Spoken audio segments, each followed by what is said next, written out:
आज हम यहाँ अपने संबंध में, अपने सबके व्यक्तित्व के संबंध में कुछ चर्चा करेंगे। वस्तुतः संपूर्ण जगत के कण कण को जानकर भी यदि अपने को नहीं जाना तो कुछ नहीं जाना, और यदि अपने को जान लिया तो सब कुछ जान लिया। जीवन के महान वैज्ञानिक प्राचीन ऋषियों ने घोषणा की है कि अपने सत्स्वरूप को जान लेने पर न देखा हुआ भी देखा हुआ हो जाता है, न सुना हुआ भी सुना हुआ हो जाता है, और न जाना हुआ भी जाना हुआ हो जाता है। छांदोग्य उपनिषद के ऋषियों ने ऐसे ही कहा है। इसके आधार पर गीता में भगवान कृष्ण कहते हैं, ज्ञानम तेहम सविज्ञानम इदं वक्ष्याम्य शेषतः यज्ञात्वा नेह भूयोऽन्यत् ज्ञातव्यम अवशिष्यते। अर्थात मैं तेरे लिए इस विज्ञान सहित तत्व ज्ञान को संपूर्णता से कहूँगा, जिसको जानकर जगत में फिर और कुछ भी जानना शेष नहीं रह जाता। यह युक्ति अतिशयोक्ति मात्र नहीं है, वरन पूर्णता सत्य है। इस सत्य का अनुभव हर काल में हजारों लाखों लोगों ने किया है। आज हम सब भी उसे अपने व्यक्तिगत अनुभव से जान सकते हैं। आत्मज्ञान इतना महत्वपूर्ण होते हुए भी हम सब लोग उसे पाने का प्रयास नहीं करते। अधिकांश लोग इसका महत्व भी नहीं जानते और सारे जीवन भौतिक विद्याएं सीखने तथा उनके द्वारा भौतिक समृद्धि अर्जित करने, संग्रहित करने और भोगने में ही व्यय कर देते हैं। अधिकांश संसार के लोग इसी प्रकार भौतिक जीवन में ही निमग्न हैं। यह दुर्भाग्य की बात है। वस्तुतः मनुष्य के लिए दो उपयोगी विद्याएं हैं। एक तो भौतिक विद्या, जो सारे संसार के स्कूल और कॉलेजों में पढ़ाई जाती है। उसका संबंध बाह्य जगत के विविध पक्षों से है। दूसरी अध्यात्म विद्या है। इसका संबंध हम सबके अपने आप से है। जब हम अपने आप को जानना चाहते हैं तो अध्यात्म विद्या सीखते हैं। इस विद्या के जानने वाले और दूसरों को सिखाने वाले भी बहुत से लोग हैं, किंतु इसके सीखने वालों की कमी के कारण इसके सिखाने की व्यवस्था हर नगर और गांव में नहीं है। ऊपरी दृष्टि से लगता है कि हम अपने आप को जानते ही हैं, नई बात जानने की इसमें है ही क्या। किंतु अध्यात्म विद्या के द्वारा जब हम अपने आंतरिक स्वरूप को जानते हैं तो ज्ञात होता है कि हम अपने आप में बहुत थोड़ा जानते थे, और जो कुछ भी जानते थे वो भी भ्रांति थी। भ्रांति मिथ्या ज्ञान है। इसके कारण हम सब लोग अपने को शरीर मात्र मानते हैं। यह स्थूल शरीर जो हमें अपनी आंखों से दिखाई देता है, हम समझते हैं कि हमारा अस्तित्व इतना ही है। लेकिन संसार में प्राचीन काल से अब तक अनेक विचारक, दार्शनिक होते रहे हैं। उनका मत कुछ और ही है। एक भौतिकवादी चार्वाक दार्शनिक के अतिरिक्त और कोई भी भारत में ऐसा दार्शनिक नहीं हुआ जो इस शरीर को ही अपना अस्तित्व मानता हो। सभी भारतीय दार्शनिक शरीर को अपना स्वरूप और सत्ता स्वीकार नहीं करते।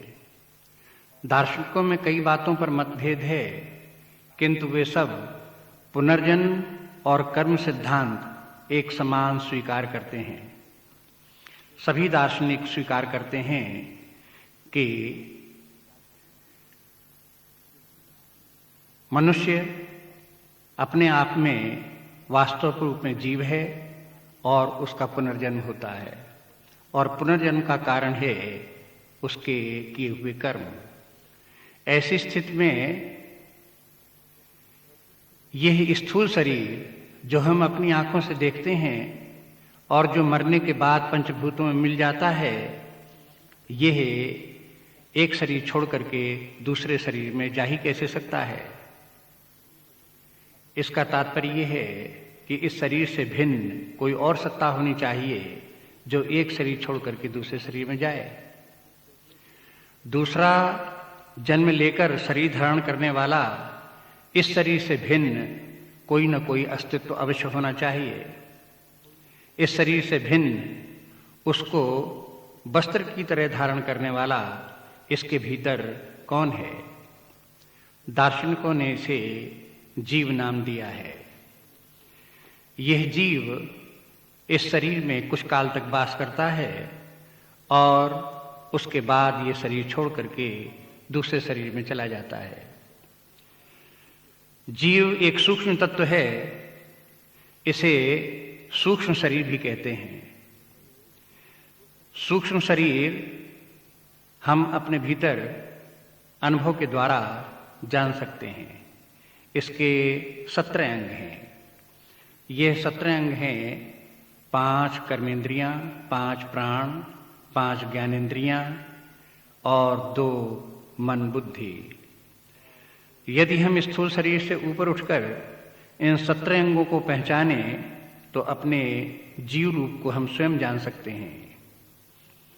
जागृत अवस्था में यह जीव स्थूल शरीर के द्वारा बाह्य जगत से संपर्क करता है। स्वप्नावस्था में स्थूल शरीर से इसका संबंध छूट जाता है। उस समय यह अपनी वासनाओं के अनुसार कल्पित सृष्टि देखता है, वही उसका स्वप्न है। जीव अपने अहंकार में कर्ता भोक्ता भाव रखकर जो कर्म करता है वे शुभ और अशुभ होते हैं। वे परिपक्व होकर पाप पुण्य बनते हैं और जीव को सुख दुख देने में समर्थ होते हैं। जीव जैसे कर्म करता है वैसे ही उसकी वासनाएं बनती हैं और वासनाओं के अनुसार ही वो सुख दुख भोगता है और उसी प्रकार के कर्म पुनः करता भी है। कामना, कर्म और फल भोग का एक निरंतर चलने वाला चक्र है जिसे संसार कहते हैं। इस चक्र में पड़ा जीव ही संसार बंधन में पड़ा है। जीव एक शरीर छोड़कर दूसरा शरीर धारण करता हुआ आगे बढ़ता रहता है, किंतु उसके संसार चक्र का अंत नहीं होता। जीव को यत्किंचित विषयों का सुख प्राप्त होता है, किंतु उसके साथ उसे कई गुना दुख भी भोगना पड़ता है। जरा, मृत्यु और जन्म भी दुख देने वाली घटनाएं हैं। भला वृद्धावस्था के अनेक रोगों और दुर्बलताओं में कौन व्यक्ति पीड़ित नहीं होता? भला मृत्यु सिर पर मड़ाती देखकर कौन व्यक्ति भयभीत नहीं होता? जन्म लेने पर भी इसी प्रकार अनेक प्रकार के कष्ट और दुख हैं। ऐसी चेतना जब व्यक्ति को उत्पन्न होती है और वह अपने दुखों को समझता है तो वह अपने कर्म बंधन से छूटने का प्रयास करता है। शास्त्र और संत युक्ति की संभावना प्रतिपादित करते हैं। वो बताते हैं कि वास्तव में जीव इस कर्म बंधन से कैसे छूट सकता है।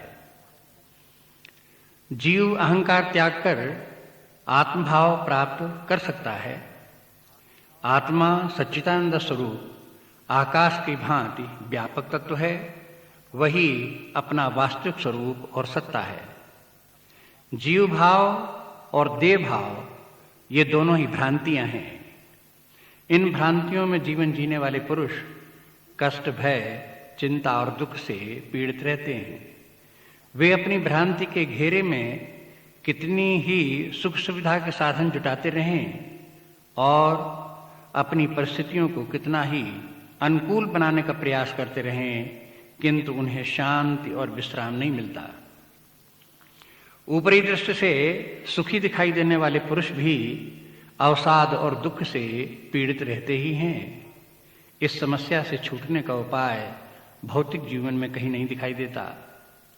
यद्यपि समाज में बहुत लोग स्वर्ग को बड़ी सुखदायी स्थिति मानते हैं, किंतु देव शरीर धारण का वहां रहने वाले जीव भी इंद्र और प्रजापति आदि से ईर्ष्या करते हैं और दुखी रहते हैं। उन्हें अपने से उच्च स्तर के प्राणी दिखाई देते हैं। उनको देख करके स्वर्ग के देवता भी ईर्ष्या करते हैं। आत्मज्ञानी मनुष्य अहंकार, राग द्वेष और कर्ता भोक्ता भाव से छूट जाता है। उसका पुनर्जन्म भी नहीं होता। उसके ज्ञान में आत्मा और परमात्मा अभिन्न तत्व हैं। यह आत्मज्ञान प्राप्त करने के लिए व्यक्ति को एक भिन्न प्रकार से साधना करनी होती है। अपने आत्मस्वरूप को खोया हुआ राज्य पुनः प्राप्त करने के लिए मुख्य रूप से 2 सीढ़ियां ऊपर की ओर आगे बढ़ती हैं। पहले व्यक्ति के मन में मुक्ति प्राप्त करने की उत्कट आकांक्षा होनी चाहिए और उससे प्रेरित होकर के व्यक्ति बाह्य संसार के विषयों की आसक्ति का त्याग कर दे। इसे कहते हैं वैराग्य। पहले वैराग्य के द्वारा चित्त शुद्धि और फिर विद्या के द्वारा अविद्या का नाश कर नित्य मुक्ति प्राप्त होती है। वैराग्य भाव लाने के लिए अपने तामसी और राजसी स्वभाव को त्याग कर सात्विक स्वभाव बनाना होगा। सत्व, रजस और तमसमयी प्रकृति अलग अलग अनुपातों में मिलकर हर व्यक्ति के चित्त में वास करती है। यह प्रकृति या वासना की कारण शरीर कहते हैं। तीनों गुण हर व्यक्ति में रहते हैं, किंतु उनकी मात्रा न्यूनाधिक होती है। मुख्य रूप से यही बंधन के कारण है। जिस मनुष्य में सत्व की अधिकता होती है वो हो ज्ञानवान, सच्चरित्र, सद्गुणी, विरक्त और सुखी होता है। रजस की अधिकता होने पर राग, द्वेष, तृष्णा, विषयाशक्ति, दुराचार, दुर्गुण और कर्म में प्रवृत्ति देखने में आती है। ऐसा व्यक्ति भय, चिंता और दुखों से ग्रस्त रहता है। तमोगुणी मनुष्य को न ज्ञान में रुचि होती है और न कर्म में। उसे प्रमाद, आलस्य और निद्रा ही प्रिय लगते हैं। मनुष्य के कर्मानुसार ये गुण घटते बढ़ते रहते हैं। ये सदा एक समान नहीं रहते। सत्वगुण बढ़ता है तो रजोगुण और तमोगुण दब जाते हैं। रजोगुण बढ़ता है तो शेष सत्वगुण और तमोगुण घट जाते हैं। इसी प्रकार तमोगुण बढ़ने पर सत्व और रजस की हानि होती है। यद्यपि कारण शरीर में इन गुणों का घटना बढ़ना हमें दिखाई नहीं देता, किंतु हमारे मन में उनका प्रभाव अनुभव में अवश्य आता है। श्रेष्ठ कर्म करने वाला मनुष्य सत्वगुणी बनता है। वह शरीर छोड़कर स्वर्ग आदि उच्च लोकों को प्राप्त होता है। विषयाशक्ति और कर्ता भाव रखकर कर्म कर्म वाले लोगों का रजोगुण बढ़ता है और वे पुनः मनुष्य शरीर धारण कर संसारी जीवन व्यतीत करते हैं। तमोगुणी मनुष्य मरकर पुनः मनुष्य शरीर धारण करने का अधिकारी नहीं रहता। उसे कीट, पतंग, पशु पक्षियों के शरीर मिलते हैं। यह उसकी अधोगति है। इस प्रकार सत्वगुणी जीवों को ऊर्ध्व गति, रजोगुणी जीवों को मध्यम गति और तमोगुणी जीवों को अधोगति प्राप्त होती है। तमोगुणी व्यक्ति को अपनी जड़ता के कारण अपना हित अनहित समझ में नहीं आता, किंतु रजोगुण व्यक्ति अपनी दुर्बलता समझकर उसे दूर कर सकता है। उसे समझना चाहिए कि रजोगुण उसी के भीतर बैठा उसका महान शत्रु है। वो मन में कामना उत्पन्न कर मनुष्य को विषय भोगों में लगाए रहता है। विषयों की प्रीति उस व्यक्ति को संसार में ही लिप्त रखती है। लेकिन इस रजोगुण को दूर करने के लिए शास्त्रों में अनेक उपाय बताए गए हैं। इंद्रिय निग्रह रूप तप सबसे प्रथम साधन है। सबसे पहले व्यक्ति मन को चाहिए कि वो अपने इंद्रियों के ऊपर निग्रह रहने का अभ्यास करे। गीता में भगवान कहते हैं कि तस्मात् त्वमिन्द्रियाण्यादौ नियम्य भरतर्षभ पापमानं प्रजह्येनं ज्ञान विज्ञान नाशनम। अर्थात इसलिए पहले इंद्रियों को वश में करके ज्ञान विज्ञान को नाश करने वाले रजोगुण और काम को अवश्य ही नष्ट कर देना चाहिए। इसके अतिरिक्त निष्काम कर्मयोग का अभ्यास भी रजोगुण को दूर कर चित्त को शुद्ध करता है। लेकिन निष्काम कर्मयोग में भी यही इंद्रिय निग्रह और विषयों के प्रति प्रीति त्यागनी होती है। भगवान कहते हैं तस्मात् असक्तः सततम कार्यम कर्म समाचर असक्तो हि आचरन् कर्म परमाप्नोति पुरुषः। अर्थात इसलिए निरंतर आसक्ति रहित होकर सदा कर्तव्य कर्म करते रहो, क्योंकि अनासक्त भाव से कर्म करने वाला मनुष्य परमात्मा को प्राप्त होता है। भगवान के भजन से भी रजोगुण और पाप क्षीण होते हैं। इसलिए भगवान कहते हैं अपि चेत् सुदुराचारो भजते मामनन्यभाक् साधुरेव समन्तव्यः सम्यक विवसतो हि सः। अर्थात यदि कोई अति दुराचारी भी अनन्य भाव से मेरा स्मरण करता है तो वह साधु ही मानने योग्य है, क्योंकि वह यथार्थ निश्चय वाला है। इसके अतिरिक्त चित्त को शुद्ध करने के लिए और भी अनेक साधन हैं। उनमें से ज्ञान भी एक ऐसा साधन है जिसके द्वारा चित्त की शुद्धि प्राप्त की जा सकती है। गीता में भी भगवान ने ज्ञान को बड़ा ही पवित्र कहा है। नहीं ज्ञानेन सदृशम पवित्रम ही विद्यते। यह ज्ञान इतना पवित्र है कि हृदय की मलिनता को सहज ही दूर कर सकता है। किंतु हम देखते हैं कि सबसे आसान और सबसे प्रारंभिक साधना इंद्रिय निग्रह ही है। उसके बाद फिर कर्मयोग का साधन भी आगे बढ़कर के किया जा सकता है। परमात्मा में विश्वास होने पर ईश्वर की भक्ति और उसका चिंतन भी कर सकते हैं। लेकिन ज्ञान का साधन चित्त की अधिक से अधिक मलिनता दूर करने में समर्थ है, लेकिन उसकी साधना बहुत आगे बढ़कर के ही की जा सकती है। मन को मलिन करने वाले रजस और तमस इन साधनाओं के द्वारा नष्ट होते हैं। एक शब्द में ऐसे व्यक्ति को कह सकते हैं कि वह विरक्त है। विरक्त पुरुष आत्मज्ञान और परमात्म ज्ञान प्राप्त करने में समर्थ होता है। हमारी आसक्तियां ही अश्वत्थ वृक्ष की भांति गहरी जड़ जमाए बैठी हैं। उनको अनासक्त रूपी कुल्हाड़ी से काटकर अपने आत्मस्वरूप की खोज करनी चाहिए।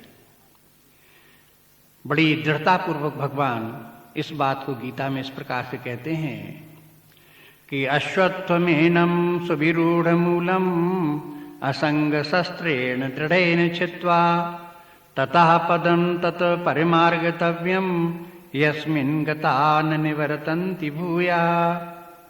अर्थात वासना रूपी गहरी जड़ वाले पीपल के वृक्ष को दृढ़ वैराग्य रूपी शस्त्र द्वारा काटकर उस परम पद रूप परमात्मा को भली भांत खोजना चाहिए, जिसमें गए हुए पुरुष लौटकर संसार चक्र में नहीं पड़ते। इस श्लोक से स्पष्ट है कि वासनाएं वृक्ष के समान हैं।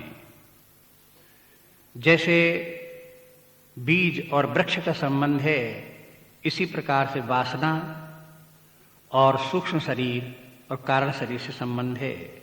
वासना के अनुकूल ही शरीर प्राप्त होते हैं और व्यक्ति उनमें आसक्त होकर के सुख दुख भोगता है।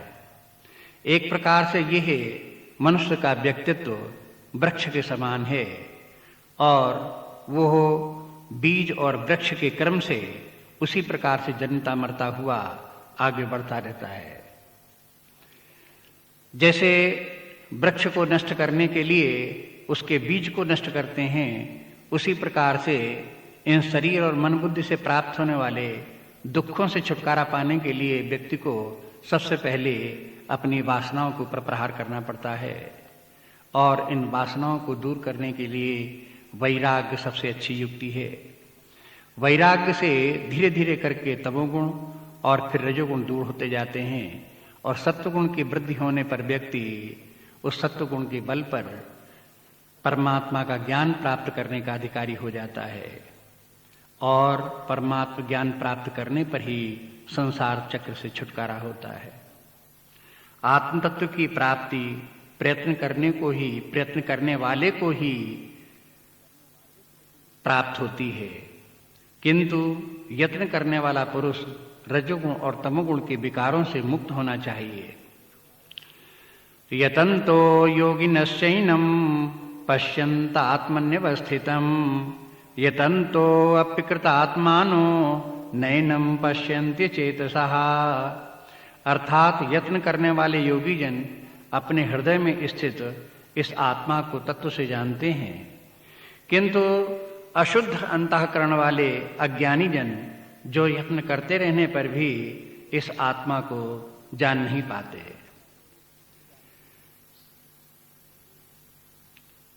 यदि चित्त शुद्ध नहीं है तो आत्मज्ञान प्राप्त करने के लिए प्रयास करने पर भी आत्म तत्व की उपलब्धि नहीं होती। इसलिए आवश्यकता होती है पहले अपने चित्त को शुद्ध करने की। मलिन चित्त बहिर्मुखी है।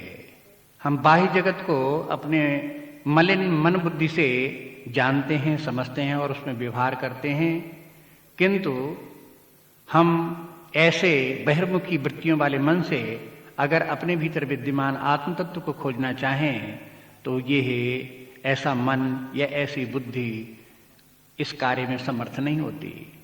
इसलिए पहले इस मन बुद्धि को आत्मज्ञान प्राप्त करने के लिए वैराग्य के द्वारा शुद्ध और निर्मल पवित्र करके तैयार बनाना पड़ता है।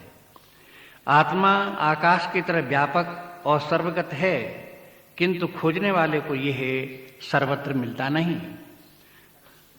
सर्वप्रथम उसे अपने हृदय में ही खोजना चाहिए। वहां हम शुद्ध चित्त से आत्मा को सहज ही पा सकते हैं। इसलिए अपने समस्त शास्त्रों में आत्म तत्व और परमात्म तत्व की खोज के लिए अपने अंदर प्रवेश कर अपनी बुद्धि की गुहा में अथवा हृदय के भीतर उसे खोजने के लिए सम्मति दी गई है।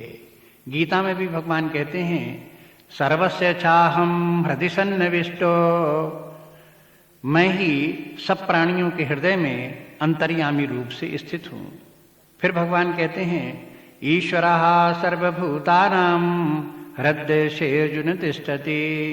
हे अर्जुन, ईश्वर समस्त प्राणियों के हृदय देश में स्थित है। गोस्वामी जी मानस में कहते हैं, व्यापक एक ब्रह्म अविनाशी सतचेतन घन आनंद राशि अस प्रभु हृदय अछतय विकारी सकल जीव जगदीन दुखारी। ऐसा सच्चिदानंद स्वरूप परमात्मा निर्विकार रहते हुए हृदय में वास करता है। इस प्रकार समस्त शास्त्रों में प्रसिद्ध है कि आत्मा, परमात्मा या सत वस्तु सबके हृदय में विशेष रूप से उपलब्ध है। उसे वहां खोजना चाहिए। हृदय के संबंध में भी बड़ा विभ्रम है। प्रायः शरीर में वक्ष के मध्य भाग में लोग अपने हृदय की कल्पना करते हैं। ये ठीक है कि शरीर में भी एक भाग हृदय कहलाता है जहाँ से रक्त का संचार होता है, लेकिन जब हम अपने अंदर आत्मा या परमात्मा की खोज करने के लिए प्रवेश करते हैं तो ये शरीर का हृदय हमारे काम नहीं आता। हमें थोड़ा और आगे और भीतर चलना होगा। जिस हृदय में आत्मा की खोज की जाती है वो स्थूल शरीर में नहीं है। हम थोड़ा आगे बढ़ें, अपने सूक्ष्म शरीर में पहुंचें और देखें कि यह अंतःकरण है, यह अंतःकरण की वृत्तियां हैं, यह मन है, यह बुद्धि है। मन और बुद्धि इनका संबंध प्रायः बाह्य जगत से होता है, लेकिन थोड़ा बुद्धि से और आगे बढ़ते हैं तो हम अपने हृदय को पाते हैं।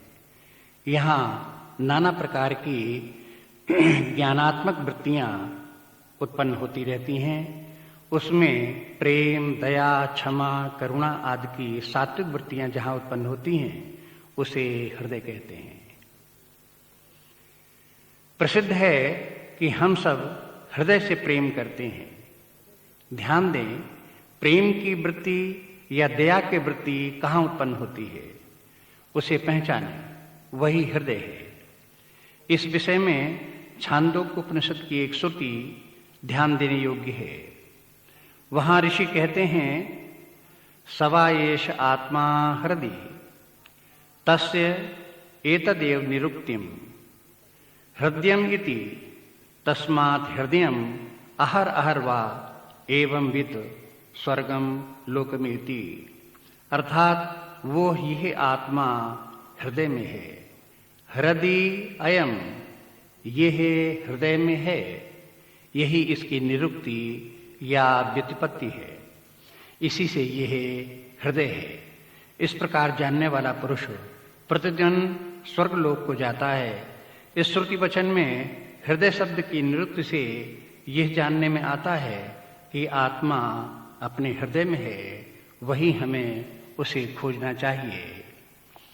हृदय में अपने आत्मस्वरूप को खोजने के लिए हमें एक विशेष युक्ति से काम लेना पड़ता है। हम स्वयं अपनी इच्छा से चाहें तो अपने हृदय में प्रवेश कर आत्मा को या परमात्मा को खोज लें, ये कदापि संभव नहीं है। इसके लिए ऋषियों ने विशेष उपाय बताए हैं, उसके ऊपर ध्यान देना चाहिए।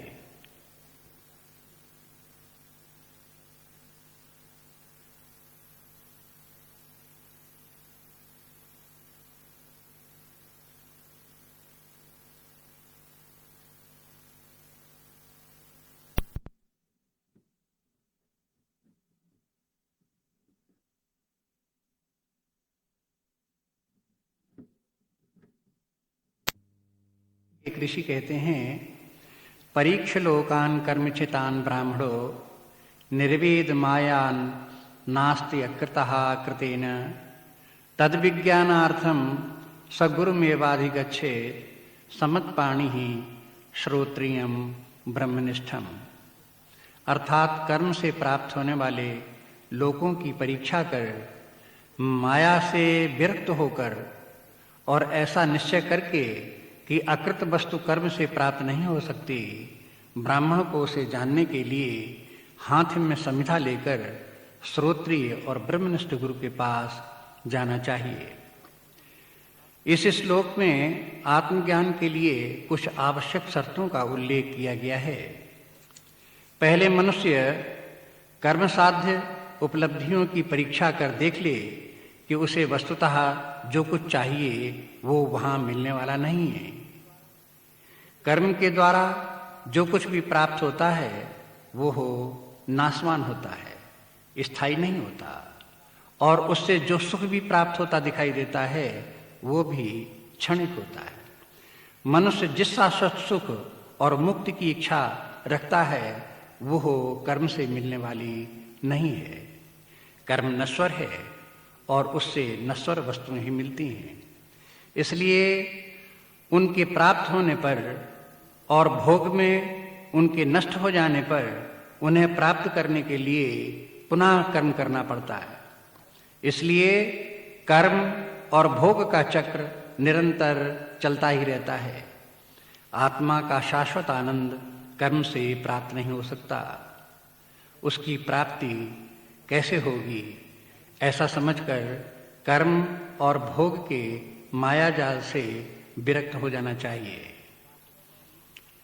वास्तव में आत्म तत्व अविनाशी वस्तु है।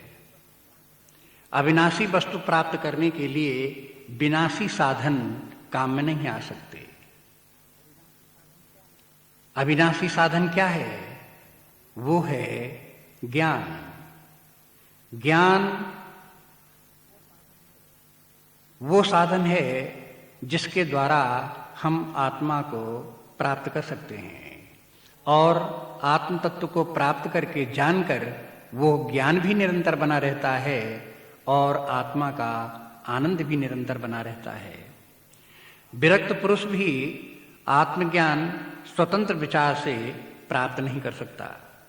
उसे जानने के लिए उसे जिज्ञासु पुरुष को गुरु के पास जाना चाहिए। गुरु के मुख से सुन करके ही आत्मज्ञान उत्पन्न होता है। गुरु में जो विशेषताएं होनी चाहिए वो दो प्रकार की हैं। एक तो वो गुरु श्रोत्री हो, अर्थात शास्त्र का ज्ञान रखता हो, और दूसरे वो ब्रह्मनिष्ठ हो। उसने स्वयं अपने गुरु से ब्रह्म ज्ञान प्राप्त कर उसमें स्थिति प्राप्त की हो। शिष्य को आत्मज्ञान प्राप्त करने में इन दोनों गुणों की आवश्यकता होती है। इसलिए गीता में भगवान कृष्ण ने भी इन दो गुणों से युक्त गुरु के पास जाकर ज्ञान प्राप्त करने की सम्मति दी है। वे कहते हैं, तद विद्धि प्रणपातेन परिप्रश्नेन सेवया उपदेक्षन्ति ते ज्ञानम ज्ञानिनस्तत्वदर्शिनः। अर्थात उस ज्ञान को तत्वदर्शी ज्ञानियों के पास जाकर समझ, उनको भली भांति दंडवत प्रणाम करके, उनकी सेवा करके और समस्त कपट छोड़कर सरलतापूर्वक उनसे परिप्रश्न करते हुए उस ज्ञान को प्राप्त कर। वे शास्त्र के ज्ञाता और परमात्मा को भली भांति जानने वाले महात्मा तुम्हें उस तत्व ज्ञान का उपदेश करेंगे। इस श्लोक का ज्ञानी और तत्वदर्शी उपनिषदों का श्रोत्री और ब्रह्मनिष्ठ गुरु ही है। उससे ज्ञान प्राप्त करने वाले शिष्य में भी कुछ गुण होने चाहिए।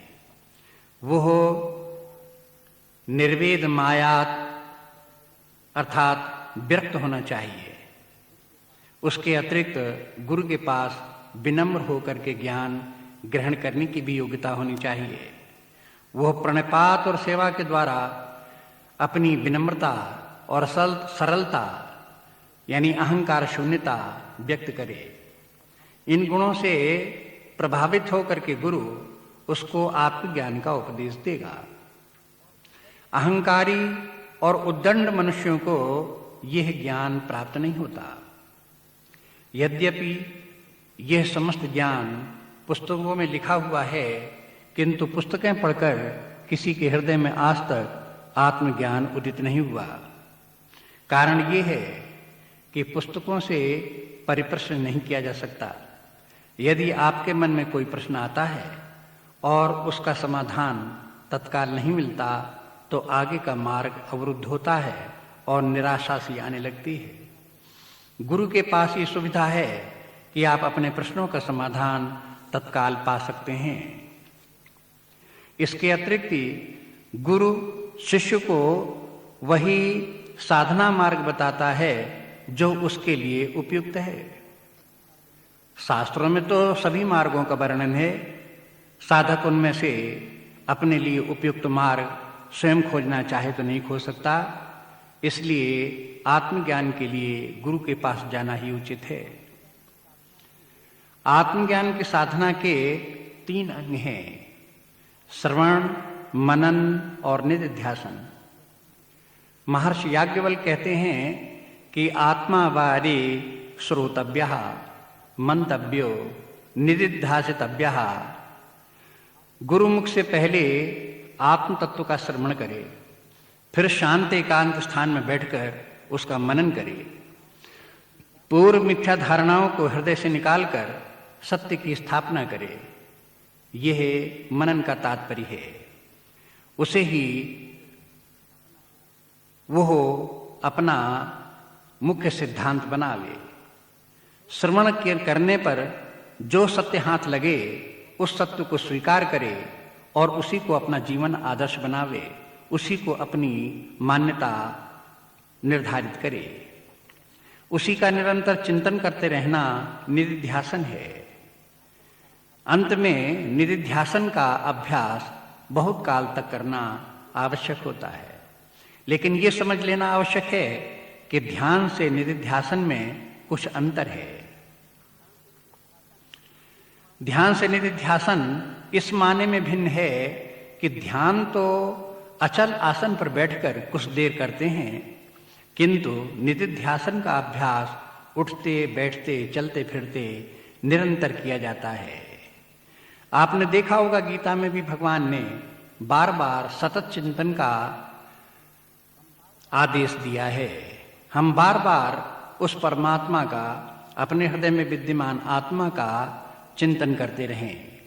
उठते बैठते चलते फिरते खाते पीते सोते जागते हर समय अपने आत्मस्वरूप का या परमात्मा का स्मरण करते रहें।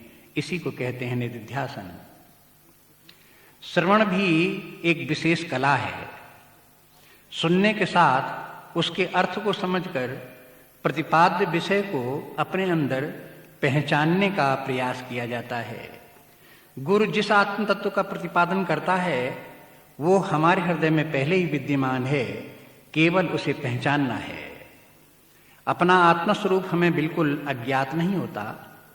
हम किसी न किसी रूप में अपने को जानते भी हैं। जो कुछ हम अपने आप को जानते हैं उसी की छानबीन कर हम अपने सत्स्वरूप को जान सकते हैं।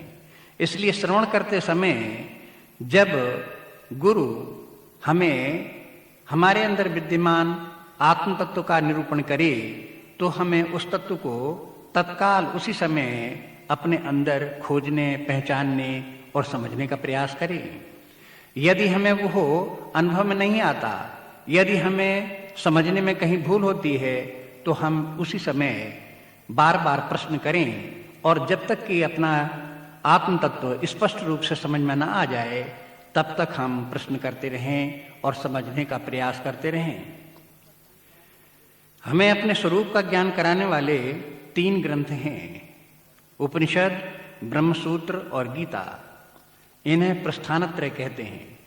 इन ग्रंथों पर भगवान शंकराचार्य के भाष्य भी हैं और उन्होंने इस विषय पर कई स्वतंत्र ग्रंथ भी लिखे हैं। इनमें से तत्वबोध, आत्मबोध, अपरोक्षानुभूति और विवेक चूड़ामणि अधिक प्रसिद्ध हैं। इन ग्रंथों में आत्मज्ञान कराने वाली विवेक की अनेक प्रक्रियाएं वर्णित हैं।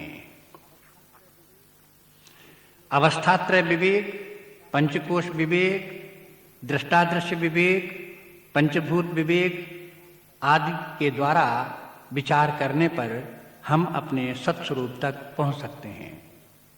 ये सभी प्रकार के विवेक प्रयोग करने की आवश्यकता नहीं है। हम इनमें से किसी एक मार्ग का भी अनुसरण करें तो भी अपने आत्मस्वरूप तक पहुंच सकते हैं। हमारे व्यक्तित्व में आत्मा और अनात्मा दोनों का मिला जुला रूप अनुभव में आता है। आत्मा चेतन है और अनात्मा जड़ है, किंतु दोनों में एक दूसरे के धर्म आरोपित हो गए हैं और इस प्रकार से जड़ और चेतन की गांठ पड़ गई है। गोस्वामी जी के शब्दों में जड़ चेतन ही ग्रंथि परि गई, यद्यपि जथा छूटत कठिनई। इसके फलस्वरूप हम अपने आत्मस्वरूप को भूलकर अनात्मा का ही उसी को आत्मा मान बैठे हैं। यही अविद्या है। इस कारण हम अमर होकर के भी अपने को मरण धर्मा मान रहे हैं, आनंद में होते हुए भी अपने को दुखी समझ रहे हैं और मुक्त होने पर भी अपने को बद्ध माने हुए हैं। आत्मा और अनात्मा के विवेक से अविद्या नष्ट होती है। अविद्या नष्ट होने पर भ्रांत मूलक धारणाएं नष्ट हो जाती हैं। श्रुति कहती है, भिद्यते हृदय ग्रंथि छिद्यन्ते सर्व संशयः क्षीयन्ते चास्य कर्माणि तस्मिन् दृष्टे परावरे। अर्थात हृदय ग्रंथि खुलने पर अविद्याजन सभी संशय समाप्त हो जाते हैं और उसी के साथ सभी कर्म बंधन भी क्षीण हो जाते हैं। ऐसे ज्ञानी को परम तत्व की दर्शन होते हैं। जागृत, स्वप्न और सुषुप्त 3 अवस्थाएं जीव की हैं। जीव दिन रात इन्हीं अवस्थाओं में विचरण करता रहता है। आत्मा एक ऐसी शुद्ध चेतना है जो जीव की इन अवस्थाओं का तटस्थ दृष्टा रहकर सदा एक समान विद्यमान रहता है। जागृत अवस्था में जीव जागृत है, मन बुद्धि की वृत्तियां कार्य कर रही हैं और इस अवस्था का दृष्टा साक्षी निर्लेप होकर अपने स्वरूप में स्थित है। जीव की अवस्था बदलती है और वो स्वप्नावस्था में पहुंचता है। उसे अपनी ही वासनाओं के अनुसार स्वप्न दिखाई देते हैं और वो सुख दुख का अनुभव करता है, किंतु वह साक्षी दृष्टा जिसे कि हम आत्मा कहते हैं, जीव की इस अवस्था का निर्लेप होकर उसी प्रकार असंग भाव से अवलोकन करता रहता है, निरीक्षण करता रहता है, लेकिन वो उसमें लिप्त नहीं होता। सुषुप्तावस्था में मन बुद्धि वृत्तियां लीन हो जाती हैं और उस समय जीव को कोई भी नानात्व दिखाई नहीं देता। वो अपनी अविद्या में और अज्ञान में पड़ा रहता है। लेकिन यह साक्षी चैतन्य जीव की इस अवस्था का भी दृष्टा है और उस समय भी वो उसी प्रकार से निर्लेप और असंग होकर के विद्यमान है जिस प्रकार से जीव की जागृत और स्वप्न की अवस्थाओं में वो विद्यमान था। यह साक्षी दृष्टा न सोता है और न जागता है। जैसे सूर्य के सामने पृथ्वी घूमती रहती है और उसमें दिन रात होते रहते हैं, किंतु पृथ्वी का प्रकाशक सूर्य सदा एक समान विद्यमान रहता है। सूर्य में दिन रात नहीं होते, पृथ्वी पर ही दिन रात की घटनाएं घटती हैं। वैसे ही आत्म चेतना से प्रकाशित होता हुआ जीव जागृत अवस्थाओं में भ्रमण किया करता है, लेकिन आत्मा में इस प्रकार की कोई अवस्थाएं देखने में नहीं आती। आत्मा सदा ही एक समान जागृत है, एक समान प्रकाशमान है। यह जीव आत्मा का प्रतिबिंब मात्र चिदाभास है। हम ये भी कह सकते हैं कि अनंत आत्मा 5 कोशों से परिच्छिन्न हुआ सा पूर्ण रूप से अनुभव में नहीं आता। 5 कोश अन्नमय, प्राणमय, मनोमय, विज्ञानमय और आनंदमय हैं। ये 5 कोश जड़, विकारी, नश्वर और पराश्रित हैं। आत्मा इनसे विलक्षण, नित्य चेतन घन, आनंद स्वरूप और स्वतंत्र है। मूंज के आवरण हटाने पर जैसे उनके अंदर छिपी सीख निकल आती है और मिल जाती है, वैसे ही अन्नमय आदि कोशों का निषेध करके अपने आत्मा की उपलब्धि की जा सकती है। स्थूल शरीर, अन्नमय कोश, हम सब जानते हैं कि यह उत्पन्न होने वाला और नष्ट होने वाला है। जड़ अन्न से बना होने के कारण से यह शरीर भी जड़ है, किंतु हम अपने आप को जड़ अनुभव नहीं करते, इसका तात्पर्य यह है कि हम यह अन्नमय कोश या स्थूल शरीर स्वयं हमारी अपनी सत्ता नहीं है, हम इससे भिन्न अवश्य कुछ हैं। इसी प्रकार से यदि हम विचार करें तो प्राण एक क्रिया शक्ति है और उसमें ज्ञान शक्ति नहीं है, और हम अपने आप को ज्ञान से युक्त पाते हैं, चेतन स्वरूप पाते हैं। इसका अर्थ ये है कि हम प्राण से भी भिन्न हैं। इसी प्रकार से हम मनोमय विज्ञान में और आनंदमय कोशों से भी अपने आप को विवेक के द्वारा पृथक अनुभव कर सकते हैं। दृष्टादृश्य का विवेक करें तो भी हमें आत्मस्वरूप मिल सकता है। समस्त जगत के विषय दृश्य हैं और इंद्रियां उनकी दृष्टा हैं। इंद्रियां भी मन से जानी जाती हैं, इसलिए इंद्रियों का दृष्टा मन हुआ। मन में नाना प्रकार की वृत्तियां आती जाती हैं, उनसे पृथक उनका भी एक दृष्टा है। यह अंतिम दृष्टा आत्मा है। आत्मा का दृष्टा कोई अनुभव में नहीं आता, इसलिए ये सर्वदृष्टा स्वभाव से निर्विकार वृत्तिहीन चैतन्य है। यही हमारा स्वरूप और सत्ता है। हम किसी प्रकार से विवेक विचार करें, अंत में अपने आत्मस्वरूप पर पहुंचते हैं। इसका अपरोक्ष अनुभव होने पर मायाजन्य द्वैत तिरोहित हो जाता है। एक अखंड आत्म तत्व ही सर्वत्र अनुभव में आता है।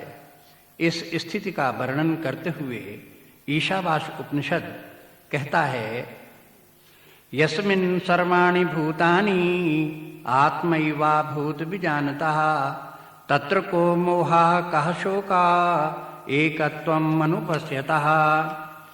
अर्थात जहाँ समस्त प्राणी आत्मस्वरूप ही हो जाते हैं और सर्वत्र एक तत्व दिखाई देता है, वहाँ कैसा मोह और कैसा शोक।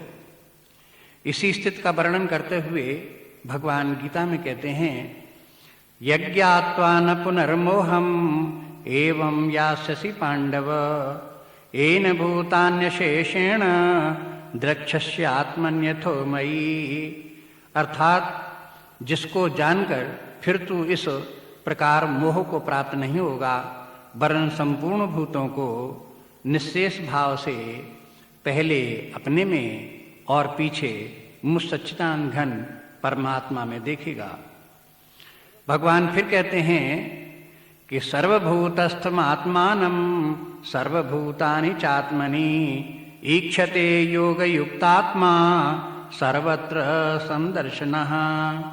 अर्थात योग युक्त आत्मा पुरुष सर्वत्र समत्व का दर्शन करते हुए आत्मा को सब भूतों में स्थित और सब भूतों को आत्मा में कल्पित देखता है। और फिर इसके बाद यो माम पश्यति सर्वत्र समं च मयि पश्यति तस्याहं न प्रणश्यामि सच मे न प्रणश्यति। अर्थात जो पुरुष संपूर्ण भूतों में मुझे देखता है और संपूर्ण भूतों को मेरे अंतर्गत देखता है, उसके लिए मैं अदृश्य नहीं हूँ और वो मेरे लिए अदृश्य नहीं है। भगवान के इन वचनों के कहने का तात्पर्य ये है कि आत्मज्ञान की स्थिति में परमात्मा की भी प्राप्ति हो जाती है तथा संपूर्ण जीव और जगत उसी एक आत्म तत्व में विलीन हो जाते हैं और सर्वत्र एक आत्मा ही अनुभव में आता है। अब जानने के लिए कुछ शेष नहीं रहता। स्वयं विचार करके देखें, जब आत्मज्ञान की स्थिति में सर्वत्र एक आत्म तत्व भी उपलब्ध है और आत्मा के अतिरिक्त कहीं कुछ है ही नहीं, तो जो कुछ देखना था वो सब देख लिया, जो कुछ जानना था वो सब जाना हुआ हो गया, जो बिना सुना हुआ था वो सब सुना हुआ हो गया। ऐसे ज्ञानी पुरुष को शरीर, मन और बुद्धि हाथ में पकड़ी हुई कलम की भांति अपने उपकरण प्रतीत होते हैं। उसके ऊपर उसका पूरा नियंत्रण रहता है। व्यवहार काल में उसका व्यक्तित्व समन्वित यानी इंटीग्रेटेड होता है। आत्म तत्व के बिना मनुष्य का व्यक्तित्व सिर के बिना धड़ के समान है, वह एक कबंध मात्र है। ऐसे अधूरे व्यक्तित्व में जीवन जीने वाला मनुष्य बहुत भाग दौड़ करने पर भी भटकता ही रहता है, उसके हाथ कुछ नहीं लगता। आत्मज्ञानी का व्यक्तित्व पूरा है। वह अपनी आत्मशक्ति से बुद्धि पर नियंत्रण रखता है, बुद्धि से मन पर, मन से इंद्रियों पर और इंद्रियों से शरीर पर भी नियंत्रण रखता है। ऊपर से नीचे तक ऐसा नियंत्रित व्यक्तित्व सशक्त और कुशल होता है। अपने को ऐसा व्यवस्थित बनाने वाला व्यक्ति ही वास्तव में महान व्यक्ति है। इस विद्या को हम पर्सनल मैनेजमेंट भी कह सकते हैं। इसलिए भगवान कहते हैं कि इंद्रियाणि पराण्याहो इंद्रियेभ्यः परं मनः मनसस्तु परा बुद्धि यो बुद्धे परतस्तु सा एवं बुद्धे परं बुद्ध्वा संस्तभ्यात्मानम् आत्मना जहि शत्रुं महाबाहो कामरूपम दुरासदम। अर्थात इंद्रियों को स्थूल शरीर से पर यानी श्रेष्ठ, बलवान और सूक्ष्म कहते हैं। इन इंद्रियों से पर मन है, मन से भी पर बुद्धि है और जो बुद्धि से भी अत्यंत पर है वो है आत्मा। इस प्रकार बुद्धि से श्रेष्ठ आत्मा को जानकर और बुद्धि के द्वारा मन को वश में रखकर काम रूपी दुर्जय शत्रु को जीतना चाहिए। अव्यवस्थित व्यक्तित्व पर काम का आधिपत्य रहता है। उसकी पराधीनता में मनुष्य नाना प्रकार के पाप कर्म करता है और दुखी रहता है। कामनाओं की जंजीर टूटने पर वो मुक्त होकर आत्मा का अनंत आनंद अनुभव करता है। इस अवस्था में वो तृप्त और संतुष्ट रहता है।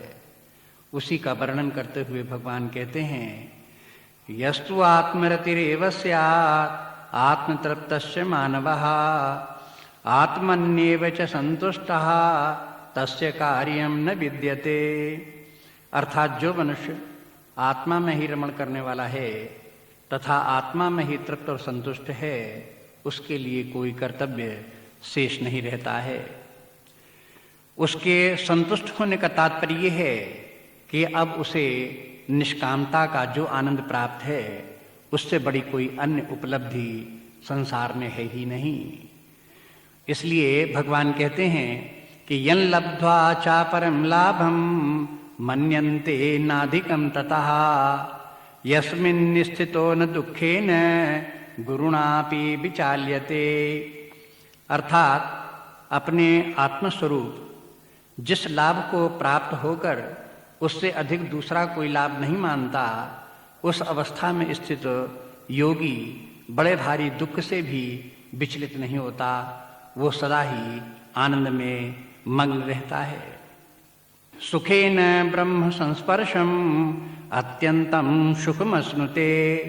अर्थात वो परब्रह्म परमात्मा को प्राप्त कर अनंत आनंद का अनुभव करता है। इसके अतिरिक्त आत्मा का सुख अक्षय भी है। सब्रह्म योग युक्तात्मा सुखम अक्षय मश्नुते। अर्थात वह ब्रह्मात्मय के भाव को प्राप्त होकर अक्षय आनंद का अनुभव करता है। अक्षय आनंद का तात्पर्य यह है कि एक बार आत्मा का आनंद प्राप्त होता है तो फिर न आत्मा का ज्ञान ही तिरोहित होता है और न आत्मा का आनंद ही नष्ट होता है। वो सदा एक समान प्राप्त ही रहता है। इस प्रकार जो अपने को पूर्ण रूप से जानता है वो इसी जीवन में पूर्णता प्राप्त कर निरापद आनंद में जीवन जीने लगता है। उसे मृत्यु का भय भी नहीं रह जाता। शरीर छोड़ने के बाद वो फिर कोई शरीर धारण कर दुखों में नहीं पड़ता। ज्ञानी व्यक्ति जानता है कि वह वास्तव में आत्मा है और ये शरीर नष्ट होने के बाद दूसरा शरीर उसे प्राप्त होने वाला नहीं है। गीता में भी भगवान भी आश्वासन देते हैं कि मामुपेत्य पुनर्जन्म दुःखालयम शाश्वतम नाप्नुवन्ति महात्मानः संसिद्धिं परमां गताः। अर्थात परम सिद्ध को प्राप्त महात्मा जन मुझको प्राप्त होकर दुखों के घर एवं क्षणभंगुर पुनर्जन्म को प्राप्त नहीं होते। इस श्लोक में भगवान ये बताना चाहते हैं कि आत्मज्ञान होने के बाद व्यक्ति के समस्त कर्म बंधन टूट जाते हैं। जिन कर्मों के कारण व्यक्ति को दूसरा शरीर धारण करना पड़ता है वे कर्म क्षीण हो जाते हैं। कर्म न रह जाने पर, कोई वासना शेष न रह जाने पर और कोई प्रारब्ध उपलब्ध न होने पर भला दूसरा शरीर प्राप्त ही कैसे हो सकता है।